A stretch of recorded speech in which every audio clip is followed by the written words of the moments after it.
RTP. Nos acompaña ya el invitado de este penúltimo segmento del programa, es el doctor Ferran Catalayud Ventura, de la Broward International University. Con él hablaremos de la fuga digital. ¿Está Ecuador preparado para retener talento en la era del trabajo remoto? La verdad que yo conozco un par de amigos que trabajan en eso, para estudios jurídicos en Florida. Tengo un amigo en Estados Unidos que dirige como Product Engineer equipos, sobre todo de Brasil, que trabajan por una empresa estadounidense, así que ya he conocido un poco de cerca el caso. Eso presenta oportunidades, pero también le plantea un reto a la economía del país, el Estado ecuatoriano. Así que, doctor, lo escuchamos. Cuéntenos. Muy buenos días, ¿cómo estamos? Muy bien, feliz de verlo, doctor. Gracias por hacer un espacio. Sé que son unos días complicados, así que muy agradecido de poder compartir sobre el contenido de fuga digital, que creo que es muy importante mirando a medio y largo plazo para el desarrollo local, ¿no? Como tú decías, todos conocemos ejemplos. Todos tenemos ejemplos de gente que ha buscado mejores oportunidades a nivel internacional. Y yo creo que una de las cosas que tenemos que hacer, tanto las instituciones académicas como el sector público, como incluso las empresas, desde la responsabilidad de pertenecer a los países donde están constituidas, es trabajar para que esa fuga digital deje de existir, ¿no? Pues es una fuga digital que empieza en la educación. Tenemos a muchísima gente que estudia internacionalmente, pero no con el objetivo de traer ese conocimiento hacia el desarrollo del propio país, sino muchas veces para buscar oportunidades afuera. Entonces ahí las universidades también tenemos una responsabilidad muy grande de trabajar para que nuestros alumnos en sus investigaciones, en el desarrollo de sus tareas, lo hagan siempre pensando en cómo traigo lo mejor de la internacionalidad, porque estoy estudiando internacionalmente en un entorno de desarrollo local. Y yo creo que esta es una de las claves para evitar la fuga de talento. En ese caso, doctor, habría que preguntarse por qué ocurren estas fugas de cerebro, si lo queremos llamar de esta forma. ¿Cuáles son las condiciones que existen en el Ecuador para que muchos jóvenes decidan querer trabajar remoto por otras empresas? Y ya, si entendemos ese por qué, también hay que evaluar si efectivamente ese trabajo remoto termina siendo algo positivo o algo negativo también no solo para la persona que realiza este trabajo, sino también para la economía ecuatoriana per se. Salarialmente es favorable para los empleados, lo que pasa es que difícilmente dinamiza la economía local. Entonces aquí hay una gran diferencia. Yo siempre distingo entre dos elementos. Son aquellas empresas internacionales que trabajan para el desarrollo local y por lo tanto generan empleo y generan valor y generan economía interna, y aquellas empresas internacionales que lo que están haciendo es migrar el talento o incluso contratar el talento localmente para que trabajen para el desarrollo internacional. Yo creo que una de las cosas que tenemos que tener claras es esa diferencia. Oiga, ¿para quién voy a estar trabajando? ¿Voy a estar trabajando para alguien que va a desarrollar mi región? ¿O voy a estar trabajando para alguien que va por quien voy a estar invirtiendo mi tiempo a nivel internacional? Y yo creo que cuando los empleados se hacen esa pregunta, hay un orgullo país en todos los países, y Ecuador en ese sentido no es una diferencia. Y por lo tanto yo creo que es muy, muy importante trabajar este sentimiento de pertenencia y decir, oye, ¿qué estoy haciendo yo? ¿Con quién estoy trabajando para desarrollar la economía de mi país? Para desarrollar la sociedad en mi país.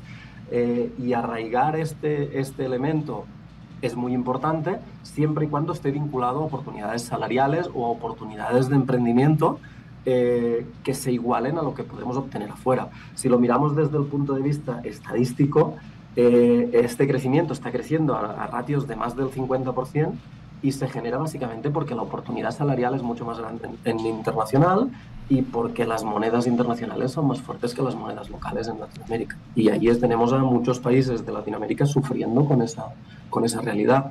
Entonces, nosotros en este sentido reforzamos mucho el mensaje de universidad, por decirlo así, de, oiga, ¿cómo va a utilizar usted su tesis? ¿Cómo va a utilizar usted su tesis doctoral para traer el conocimiento que ha adquirido en un ámbito internacional en el desarrollo de su país? Y de esta manera pues tenemos muchos alumnos que han desarrollado proyectos de desarrollo local que van desde el punto de vista de la medicina al punto de vista de desarrollo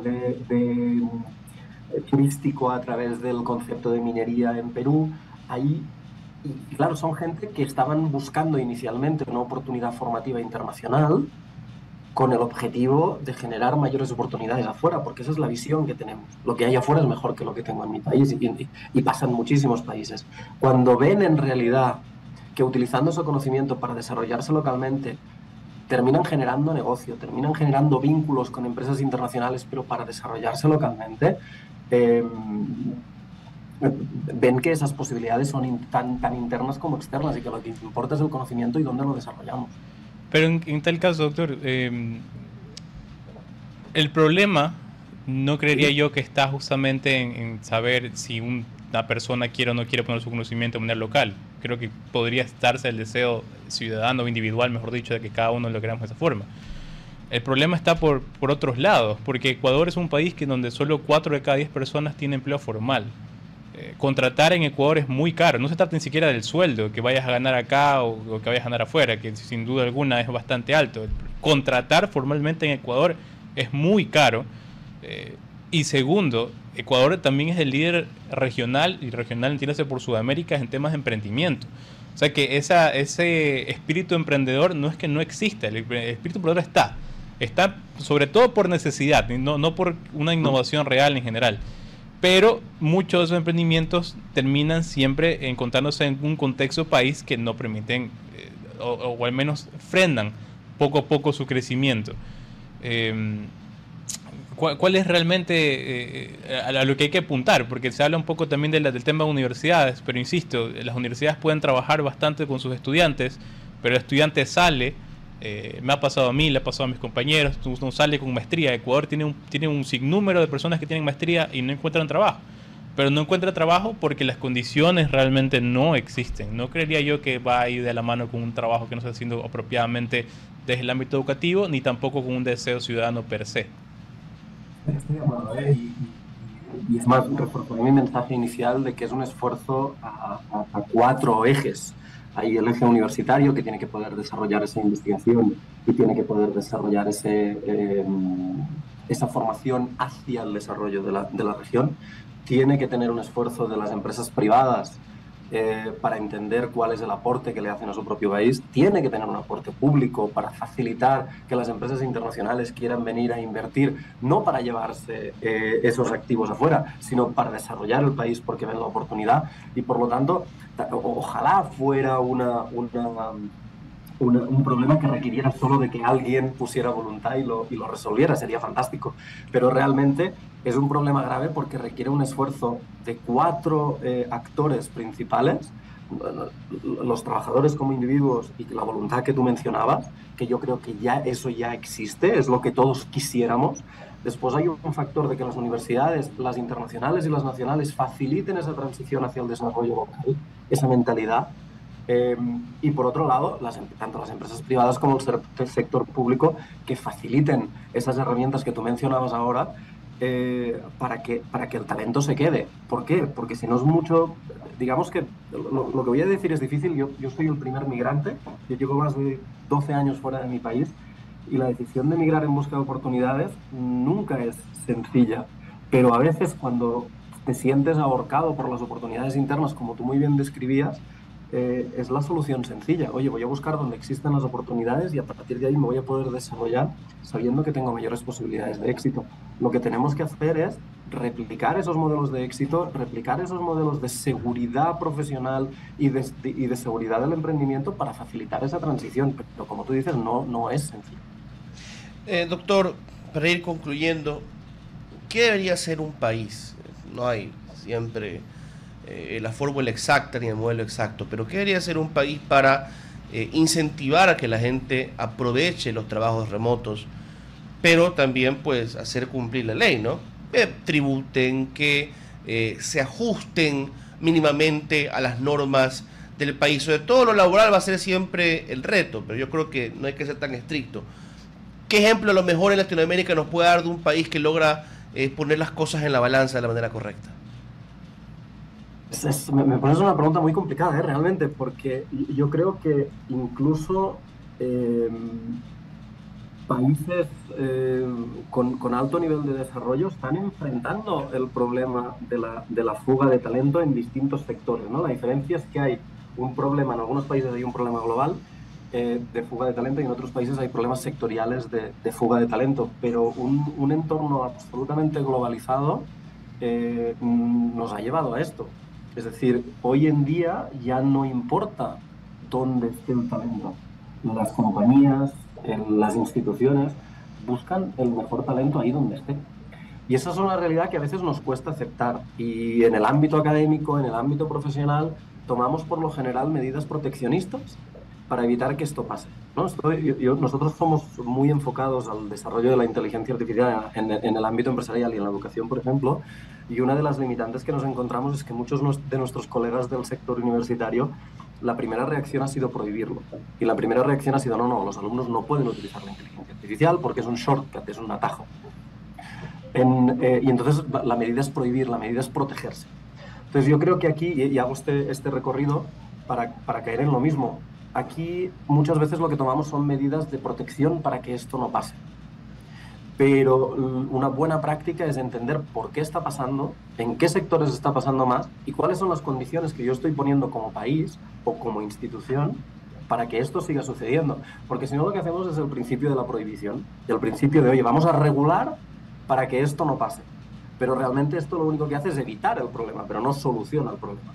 Entonces yo mi invitación a todos los países es, oye, lo que tenemos que hacer es entender por qué el talento de mi país se está fugando desde el punto de vista salarial, desde el punto de vista de seguridad, como comentabais ahora, desde el punto de vista de facilidad al emprendimiento.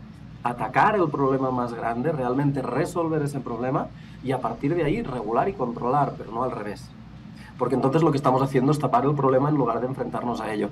Y como siempre decimos nosotros en términos de inteligencia artificial, la primera vez que apareció una calculadora, todas las universidades la negaron y ahora todas las universidades no solo la usan, sino que encima la requieren para muchas asignaturas. Entonces, es una evolución natural. Por ejemplo, me pregunto, se podría buscar como primera medida, ¿no? Porque reparar las instituciones de un país o mejorar las condiciones económicas, todo eso demora años, ¿no? Crear los incentivos, por ejemplo, para que estas empresas que buscan trabajadores remotos abran una pequeña oficina en el país y sigan trabajando de forma remota, que es más barata, pero por lo menos ya esta empresa que los contrata tiene personería en el país, tributa en el país, trabaja con las reglas del país. A lo mejor buscar ese primer paso como una fase hacia aprovechar las tecnologías y evitar la fuga digital. Veo que sonríe un colega mío. Tienes un punto muy importante y es el incentivo. Creemos el hábito. Creemos el hábito de entender que si hacemos las cosas bien obtenemos beneficio. Cuando en realidad tenemos el hábito de que cuando hacemos las cosas mal tenemos un castigo, ¿no? Y yo creo que eso es muy, muy importante. Y este esquema de incentivos para desarrollar el emprendimiento, para desarrollar la contratación, como decíais ahora, en legalidad, en constitución empresarial local en el país es sumamente importante y por lo tanto sí, todo lo que sea un esquema de incentivos es más que bienvenido porque regulará de forma natural algo que ya está sucediendo. 8 horas con 58 minutos. Muchas gracias, doctor, por habernos acompañado esta mañana en RTP. Un auténtico placer. Un auténtico placer. Muchísimas gracias por el espacio. RTP